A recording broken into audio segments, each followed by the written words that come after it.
తెలుగు రాష్ట్రాల్లో అతిపెద్ద lift manufacturer lifts ట్రై.com dealership కూడా ఇవ్వబడును. ఇంత అందంగా ఉంటారు కదా, ఎవరైనా కానీ మేము పెళ్లి చేసుకుంటాం అన్నారు. ఒక మినిస్టర్ గారే నీకు ఇల్లు కట్టిస్తాను, నీకు అన్ని చేస్తాను, బీచ్ పక్కన పెద్ద బంగ్లా తీసిస్తాను, మ్యారేజ్ చేసుకుంటానని ఇంటికి వచ్చాడు. ఆయన ఎవరో నాకు తెలియదు. పెద్ద కారు, ఒక బాడీ గార్డ్స్ ఆఫీసర్స్ వచ్చారు, సెల్యూట్ కొట్టారు. నీతో మాట్లాడాలా అని. నాతో ఏం మాట్లాడతావు? అప్పుడు కొంచెం పొగరంటే ఒక అల్లారు ముద్దుగా పెరిగాను, ఎవరిని కేర్ చేయను, ఏమనంటే పీకడమే, రాయలసీమ పీకడం అంతే. అట్లా దీంట్లో ఉన్నప్పుడు వచ్చాడు, వచ్చి మ్యారేజ్ చేసుకుంటాను, నీకు ఇల్లు కట్టిస్తాను, అన్ని చేస్తాను అని పాపం అడిగాను. నిన్ను మ్యారేజ్ చేసుకోవడానికి అక్కడి నుంచి నేను రాలేదు, ఒకసారి సినిమా మేకప్ వేసుకున్నాను, నేను సాధించాలి ఇందులో అనేసి అంతే. కానీ మీరు అన్నారు ఇప్పుడు మ్యారేజ్ విషయంలోనే లేకపోతే మీ పార్ట్నర్ ని ఎత్తుక్కునే విషయంలో మీరు ఇంత జాగ్రత్తగా ఉంటారు కదా, ఇంత జాగ్రత్తగా ఉండే జయశీల ఒక్కసారిగా మీకన్నా 30 సంవత్సరాల పై వయసు ఉన్న వ్యక్తిని పెళ్లి చేసుకొని ఆయన తర్వాత మళ్ళీ కుదరక విడాకులు అయిపోయినాయి, మళ్ళీ ఒకటి సింగిల్ లైఫ్ లో సోలో లైఫ్ లో ఆమె చాలా డిప్రెషన్ లోకి వెళ్ళిపోయారు అనే మాట ఎందుకు వచ్చింది బయట? అది అంత తప్పు సలహా. నేను అప్పటికే కొంచెం బాబా భక్తురాలని అయిపోయాను, షిరిడి సాయిబాబా భక్తురాలని అయిపోయాను. మా ఇంట్లో ఒక పని అమ్మాయి పారిపోయింది భానుమతి వాళ్ళ డ్రైవర్ తో. మేము కంప్లైంట్ ఇవ్వాలి. భానుమతి మన యాక్ట్రెస్ భానుమతి గారి ఇంటి ఎదురుగా నేను ఉండేది. అంటే లేచిపోయింది. ఆ పిల్ల మా ఊరు నుంచి తెచ్చుకున్న పని పిల్ల. వాళ్ళ అక్క అక్కడే ఒక ఫైటర్ ని పెళ్లి చేసుకొని ఉంటుంది. వాళ్ళ అక్కని పిలిపించి చెప్పాము. చెప్తే అంత ఎతికాము, దొరకలేదు. కంప్లైంట్ ఇస్తే ఎస్ఐ వచ్చాడు అనమాట మా ఇంటికి. మా ఇంటికి వచ్చేసి ఎట్లా పారిపోయిందంటే నాకు తెలియదండి, నేను షూటింగ్ నుంచి వచ్చాను, వచ్చిన తర్వాత నేను మామూలుగా రెస్ట్ తీసుకొని నిద్రపోతున్నాను, అన్నం పొయ్యి మీద పెట్టేసింది, వదిలేసి వెళ్ళిపోయింది. ఏంటో మాడు వాసన వస్తుందని చూస్తే ఇట్లా పిలిచాను, ఎక్కడ పలకలేదు. తర్వాత ఇట్లా వెళ్ళిపోయింది. వాళ్ళ అసిస్టెంట్ కంప్లైంట్ ఇవ్వమన్నాను. నేను ఒక ఆర్టిస్ట్ గా మీ స్టేషన్ నేను రాను, నేను ఇప్పుడే అప్కమింగ్ ఆర్టిస్ట్ నేను అని చెప్పి నేను చెప్పాను. అట్లా అతను ఎంటర్ అయ్యాడు. ఎవరు? ఆ ఎస్ఐగా ఉన్న అతను ఎంటర్ అయిన తర్వాత మామూలుగా అప్పుడు ఇట్లా పోతా వస్తా ఎట్లున్నారని నేను మనసులో అనుకుని, ఎందుకు నా దగ్గర ఎట్లున్నారని అట్లా విజిట్ చేస్తున్నాడు అని చెప్పి మామూలుగా కొంచెం కోపం ఎక్కువ నాకు. ముందు పోతే వెనక పోతే పోలీసు వాళ్ళు కదా, ఏమవుతుందో తెలీదు. అప్పుడు మనకు అంత నాలెడ్జ్ తమిళ్ లేదు, జస్ట్ మాట్లాడుతున్నాము అనే దీంట్లో ఉంటే ఎట్లా అయితే ఒక రోజు లేదు నాకు సినిమా యాక్టర్ లాంటి అమ్మాయిని చేసుకోవాలని ఉంది, నేను మ్యారేజ్ చేసుకునే దీంట్లో లేను సార్ యాక్చువల్ గా అని ఇట్లా పోతా అట్లా పోతా ఉంటే మాకు ఫ్రెండ్స్ ఉంటారు కదా మా ఊరు పక్కన. ఏంటి ఈ ఊరికి వచ్చేసి అట్ట పోతా, why don't come to picture అంటాడు నాకు అని. అంటే ఏం చేస్తా, ఇది పనికమాలేది, ఏం చేస్తామే, సినిమాకి కదా పిలుస్తున్నాడు వెళ్ళేసా అని. వాడితో నేను ఇట్టు వెళ్తాను, బాబు ఎప్పుడే నేను పైకి వస్తున్నా అంటే ఏం చూస్తాను లైన్లో అని. అట్లా మా ఇంటికి రావడం మొదలు పెట్టాడు. ఈ పాపను పారిపోయింది కదా, దాన్ని పిలుచుకొచ్చాడు, అప్పచెప్పేశాడు.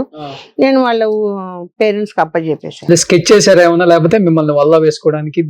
అట్లేం లేదు, స్కెచ్ ఏం కాదు. అతనికి ఒక కోరిక, ఒక సినిమా యాక్టర్ లాంటి అమ్మాయిని నా భార్య ఉంటే బాగుండు అని. అతనికి యాక్చువల్ గా పెళ్ళి 2 పిల్లలని మనకు తెలీదు. అయ్యో, ఎట్లా అంటే అతని భార్య అనకూడదు, మనం ఇంతలా అవుతుంది. అర్థమైందా?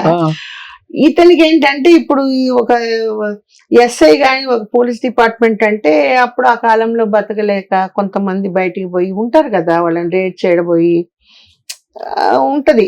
అట్లా టీ నగర్ అంటేనే మహా ఇది అనమాట. టీ నగర్, రంగరాజపురం, కోటంబాగం ఉంటే సినిమా వాళ్ళంతా అక్కడే ఉంటారు. ఏదో కడప మనం తప్పుగా ఎవరిని అనకూడదు. ఇతను అట్లా తిరిగేసి వచ్చే రకం అనమాట. అనిల్ అంటే రేటుకు పోతారు, పట్టుకుంటే వదిలేను సార్, ప్లీజ్ సార్, మా కుటుంబం కోసం ఏముంటాయి. అయ్యో, కమిట్మెంట్ ఏం కాదు పాపం, అట్లా మరి అంత దుర్మార్గుడు కాదు. ఆ విషయంలో నేను పాపం తప్పు చెప్పకూడదు. మరి మీరు ఎక్కడ కమిట్ అయ్యారు ఆయనకి? I don't come to picture అన్నాడు. I don't come to bye, నేను కార్ తీసుకొస్తాను, కార్ అయినా చూస్తారు కదా నన్ను సినిమా కానీ. First picture this way who love me, ఏంట్రా బాబు ఈ సినిమా పిచ్చి పట్టుకొని అందులో 2వ సినిమాకు అని చెప్పేసేసి ఇంకా ఏం అనలేము. పోలీసు పోలీసు ఆ. అప్పుడు నన్ను అట్లా అనిన తర్వాత ప్రమోషన్ తో ఇన్స్పెక్టర్ అయిపోయాడు. ఉమ్, ఒక 10 రోజులలోనే ఇన్స్పెక్టర్ పోస్ట్ వచ్చింది అతనికి. ఎక్కడ ఎస్ఐగా ఉన్నాడో అదే స్టేషన్ కి ఇన్స్పెక్టర్ ఓకే సిఐ ఉమ్.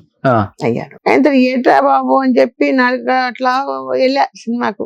మా కజిన్ ఉంది కదా మా sister. వెళ్ళు ఏమవుదని కూర్చున్న తర్వాత ఇంతే నాది. ఆ సినిమా చూస్తే ఇంతే. ఈ చేయి మాత్రం మెల్లగెళ్ళా. ఓకే ఇటు పోతే ఇక్కడ ఎవడో ఉంటాడు, ఇటు పోతే ఈడు, ఎట్లా అని ఇన్కన్వీనియంట్ తోనే సినిమా చూసేసి ఓకే ఇంకా ఎప్పుడెప్పుడు అని ఇంట్లో వచ్చి పడిపోయా. అప్పుడేం మాట్లాడలా, ఊరికే జస్ట్ ఇంకా రాకపోతే నాకు నువ్వంటే ఇష్టము అనేసి ఇంక అట్లా ప్రయాణం అయింది. పెళ్లి చేసుకున్నారు. పెళ్లి నేను చేసుకోలే, 14 సంవత్సరాలు వెయిట్ చేయించా. నేను చేసుకోలే, ఎందుకంటే నా ఏం పెళ్లి చేసుకోవడము ఇది కాదు. లివింగ్ టుగెదర్ కూడా కాదు. తిప్పా బాగా. ఈ ఇండ్లు ఖాళీ చేసి ఇంకొక ఇంట్లో పోతే నా కారు కొన్నా, కారు నెంబర్ చూసి వచ్చేవాడు. ఓకే ఈ పోలీసు వాళ్ళకి దొరుకుతుందంట కదా, వాళ్ళని కారు నెంబర్ ఎక్కడ అడ్రస్ అంటే చెప్పేస్తారంట. అది కాకుండా కొంత మీడియేటర్స్ ఉంటారంట పాండి బజార్ అటు పక్క, వాళ్ళని ఆర్టిస్ట్ ఎక్కడ ఉంటుందంటే చెప్పేస్తారు. సో ఈయన నుంచి తప్పించుకోవడానికైనా అంత పెద్ద వయసు ఉన్నా కానీ లేదు, ఇతనే అతను 14 సంవత్సరాల డిఫరెన్స్ నాకు అతనికి. పట్టుబట్టని విక్రమార్క లాగా ఆయన, నేను అవాయిడ్ చేస్తా ఉండేదాన్ని. ఓకే ఆఫ్టర్ దట్ ఏమైందంటే ఇంకా ఏదో చెప్తారు కదా, బాబా చెప్పాడు అందని పండ్లతో తృప్తి పడ, అందని పండ్లకు తృప్తి పడదు. ఎక్కడ పోయిన ఈ గోల్ ఎక్కడ, నాకు ఎవడు చూస్తే వాడు గోకడం, ఎవడో ఒకడు ఉండాలి కదా. అందుకని ఇతనే ఉంచుకున్నారు ఇంకా. మా అమ్మ మా నాన్న చెప్పు ఇరిగిపోతుంది. మా నాన్నమ్మ ఉండేది అసలు మా ఇంట్లో అనకూడదు, వాళ్ళు కన్వర్ట్ క్రిస్టియన్ ఆయన. వాళ్ళు నాయుడులే, వాళ్ళ నాన్న రైల్వే ఇన్స్పెక్టర్, ఈయన ఫాదరు. చెప్పులు ఒక అలవాటు అయిపోయింది. సినిమా ఫీల్డ్కి వచ్చాక చెప్పులు వేసుకొని ఇంట్లో తిరగడం. మా ఇంట్లో చెప్పులు గిప్పులతో తిరగడం అవన్నీ నచ్చవు మా నాన్నమ్మ వాళ్ళకు. పోతే ఇది ఎత్తి అవతల అని చెప్పి మా కొడుకుతో ఇచ్చేసుకుంటారు. సో మీరు ఏదో తాళి కట్టించుకున్నారా లేకపోతే? లేదండి, రింగు వాళ్ళ శాస్త్రం ప్రకారం ఒక రింగ్ వేస్తారు, క్రాస్ వేస్తారు. మళ్ళీ కన్వర్ట్ క్రిస్టియన్ కాబట్టి. బట్ అతనికి పెళ్ళి ఇద్దరు పిల్లలు తప్పల. కొంతమంది ఆర్టిస్టులకు అదే గతి. ఏంటంటే నేను ప్రతి దగ్గర ఇంటర్వ్యూలో చెప్పేది ఏంటంటే, పెళ్ళైన వాడిని మీరు ఎవ్వరు లవ్ చేయొద్దండి, చేసినా పెళ్లి చేసుకోవద్దండి. ఇదే నేను చెప్పాను. ముందు చాలా మంది ఎగ్జాంపుల్స్ కూడా చూసారు మీరు? చాలా చూసాను అప్పటికే, నేను పెద్దోళ్ళని చూసాను. కాబట్టి నేను ఇచ్చే సలహా ఇది ఒక్కటే. నేను ఎప్పుడు డిక్లేర్ చేశానంటే, భార్య యాక్సిడెంట్ లో చనిపోతే అప్పుడు నేను ఆ బాధ్యత తీసుకున్నాను. ఓకే. అప్పుడు ఫీల్డ్ హైదరాబాద్ కు రావడం, నాకు యాక్సిడెంట్ అవ్వడం తుమ్కూరు దగ్గర, ఒక 1 year బెడ్డెడ్ గా ఉండడం నేను. సో అట్లా మీకు సేవలు చేయటం. సేవలు అంటే ఏం లేదు, హాస్పిటల్ నాకు మంచి డాక్టర్ ఉన్నారు, సేమ్కే రెడ్డి గారు. ఆయన కళల పట్ల అభిమాని. మాకందరికి ఒకే డాక్టర్, కృష్ణ విజయ నిర్మల గారికి, నాకు దేవిక గారికి, అందరికి ఆయన. సుమన్ టీవీలో మీ పర్సనల్ అండ్ బిజినెస్ ప్రమోషన్స్ కోసం కింది నెంబర్ కి కాంటాక్ట్ చేయండి.